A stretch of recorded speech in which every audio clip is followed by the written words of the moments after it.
Family Medicine in 5. Today we are going to talk about foot and ankle injuries. The foot is amazing.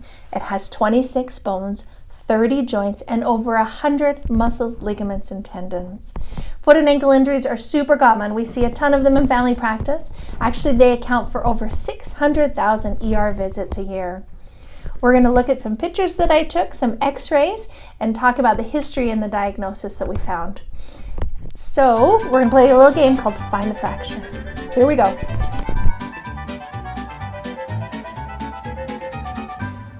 So before we begin, I want to show you what normal foot and normal ankle x-rays look like.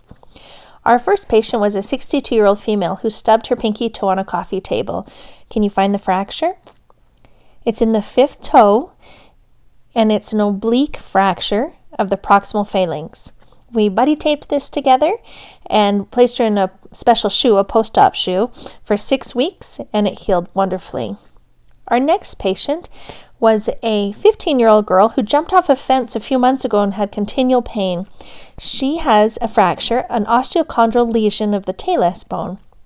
This is like an avulsion fracture where a ligament actually pulls part of the bone off. She had to have this surgically repaired. Our next patient was a 14-year-old boy whose foot actually got stuck in his bike pedal, and he ended up with something called a Lis-Frank fracture. There's a ligament in between the first and second metatarsals that stabilize it, and with a fracture, it also tears the ligament. This had to be surgically repaired as well.